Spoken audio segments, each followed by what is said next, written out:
ada batuan beku, ada batuan sedimen, ada batuan metamorf. Oke, itu kan sebenarnya yang paling gampang ya. Nah, sekarang kita bahas yang pertama nih, batuan beku dulu ya. Batuan beku itu tadi sebenarnya gampangnya kalau kita lihat dari siklus itu kan proses magma yang mengalami pendinginan. Kemudian dia membeku jadi batuan, which is batuan beku. Nih, ceritanya ini tuh gunung berapi nih. Ya gua gambar nih ceritanya lu ini gunungnya ya, ini hati-hati nih kalau lu meletus kan nanti lu bakal kebakar. Ya makanya jangan dekat-dekat sama gunung berapi. Oke, ya lanjut aja. Sebenarnya ini kita lihat nih ada dapur magma ceritanya. Ini nomor satu gue tulisin di sini ini adalah si gangnya, gitu ya. Ini nomor dua. Terus ini yang di lereng-lereng gunung berapinya nomor tiga nih ceritanya ya. Oke. Kita lihat dulu yang pertama dulu nih yang akan kita bahas yaitu adalah batuan beku dalam atau plutonik. Oh iya, ya gue mau ngasih peringatan dulu sih sebenarnya ke teman-teman bahwa mungkin kayak aduh bosenin banget sih bahas batuan tuh kayak nggak seru banget gitu ya. Cuma sebenarnya kuncinya aja nih gue kasih tahu aja ini kayak kita lagi ngomongin orang lah, kayak kita lagi ngomongin keburukan orang lah, lu suka ngomongin temen gitu atau prestasi orang gitu ya. Ibarat kita lagi ngomongin itu aja dah ya. Ya jadi biar lebih seru aja nih. Ya ada keanekaragaman apa aja sih berbagai macam fenomena di bumi ini. Ya, kayak gitu aja ya. Oke, yang pertama nih, batuan beku dalam. Batuan beku dalam itu kan dia membeku jauh di dalam bumi. Kan tadi magmanya naik. Terus ternyata dia mendingin nih di daerah sekitar dapur magma ini. Jadi dia nggak keburu naik ke daerah gangnya ya. Terus gang tuh ini dong maksud gue ya, si saluran si gunung berapinya ini. Nah, terus karena pendinginannya lambat gitu ya, nantinya si batuan tersebut tuh terbentuk yang namanya kristal ya. Tahu kristal kan ya, dia membentuk kristal yang disebut sebagai kristal sempurna karena ya pendinginannya lambat kalau si batuan beku dalam ini atau si plutonik ya.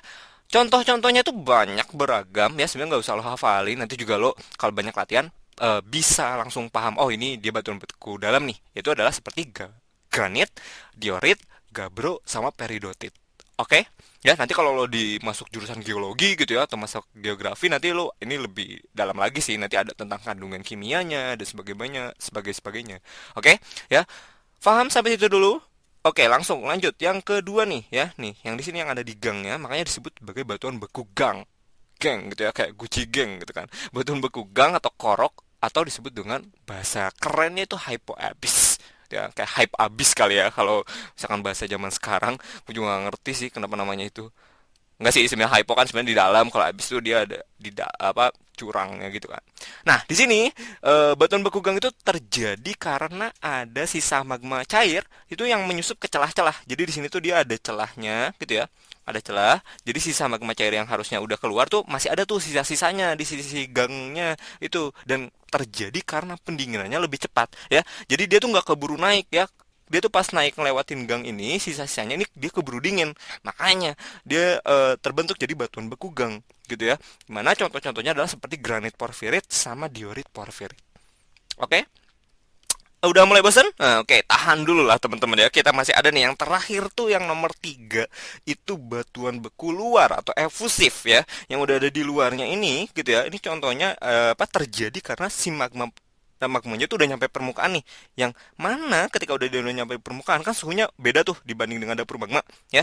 Kemudian dia membeku ya. Magma permukaan yang kemudian membeku tersebut gitu ya, pendinginannya tuh sangat cepat ya, sehingga tidak terjadi proses pengkristalan atau tidak terjadi kristalisasi, sehingga dia disebut sebagai prosesnya amorf, tidak berbentuk kristal gitu. Itu tidak amorf, itu bentuk gitu ya. Jadi si batuan bekeluaran itu nggak ada ininya apa, si kristalnya. Oke, contohnya tuh apa? Contohnya itu seperti batu basalt, andesit, obsidian, hingga batu apung.